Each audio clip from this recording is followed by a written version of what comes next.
So tell me a little bit about kind of your experience at school. Where did you what were your strengths at school? I always seem to do a little bit better in sciences than pretty much anywhere else. Yeah. Taking after my mum. Yes, I know there's a real science brain in your family, aren't there? And what did you achieve at school? What level did you get to? I stayed all the way through to year 13. Yeah. I passed year 13. I didn't get anything special. I just passed it. But you got some excellences in some things too, didn't you? What did you get excellence in?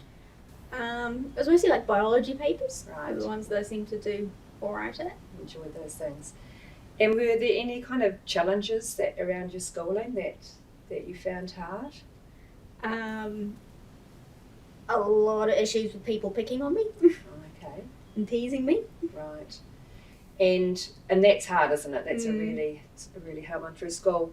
How do you feel it was dealt with? Was it something you shared with people, or you kept it to yourself, or?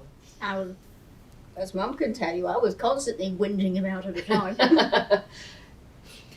Yeah.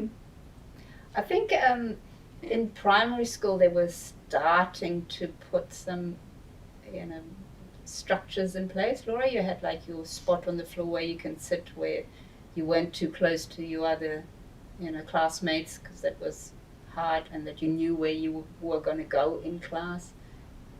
I remember that. Yeah. But then in high school, I think we really hit it lucky, because Laura was assigned to the deputy principal, and he was just great. He was he didn't sweat the small stuff. He was a guy that everybody had respect for, but Laura could go there when she needed some time and space, and he had a box of tricks that she could keep busy with. But he could also growl at the big burly boys outside the office. So I think he was saving grace at high school. Hey, Laura. Yeah. So it's having that kind of safe person in a safe place is so important for you. Actually, I think I remember many years ago going into your school, and they were so understanding. They really wanted to learn and find out. So that was really good, wasn't it? You still had some teachers that just didn't seem to care. Yeah, and it's that understanding, and I suppose it's that, and that's why we're kind of wanting to get that knowledge for all of us to learn more, so we can support and with people.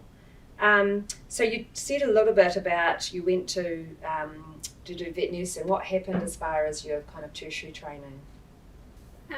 The course was very interesting, and I learned a lot of interesting stuff. But as far as the support systems that they had in place for sort of neurodiversity, was practically nothing. Right. When Mum approached them to find out, they're like, "We can give you a reader-writer."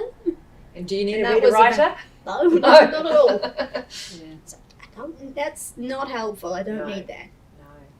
But they were able to give me separate accommodation for the 2 sort of exams that I had. Right. Which was at least something. Yeah. But yeah, as far as other support systems, there was just nothing in place. I think one of the big challenges there was that because Laura was now an adult, they refused to talk to the parent. The parent was absolutely excluded, and young people like Laura, they still need a little bit of support, and so a lot of the messages were missing, and then Laura missed some assignments, etc. So I think that was the really hard bit.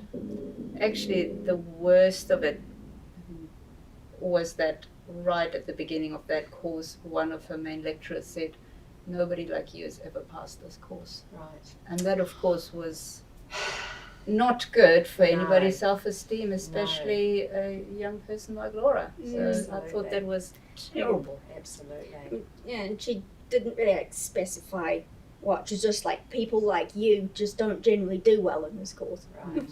So it's a real lack of understanding. So I suppose if we could go back in time and wave our magic wand, what do you think places like tertiary places could do to support people with neurodiversity? How could it have been better?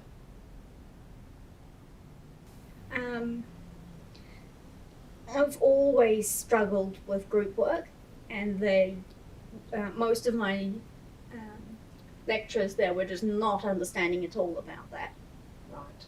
So supporting because that. I always struggle with interacting with my classmates. That's always hard for me, and because I never really had any friends there. So support with group work and maybe support with connection with other people. Yeah, in and the I never course. really felt comfortable Right. working with my classmates because I was never able to really interact that much with them. Yeah. Yeah. Just the sort of interactions were just hard for me. Yeah. Absolutely. And I suppose from what you're saying too is that understanding of neurodiversity from the actual people themselves and their positive attitude towards it, rather than a blanket. Yeah. No. And I suppose what you're saying, Gabi, and maybe it's not just in the even in a tertiary environment, but it's also even with medical kind of things as well. When young people are 18 or 22, they still may need the support of their parents and parents to be listened to. Yeah, and just listen to the whole family. Yes. That's, Yeah. They were not very open to that. No.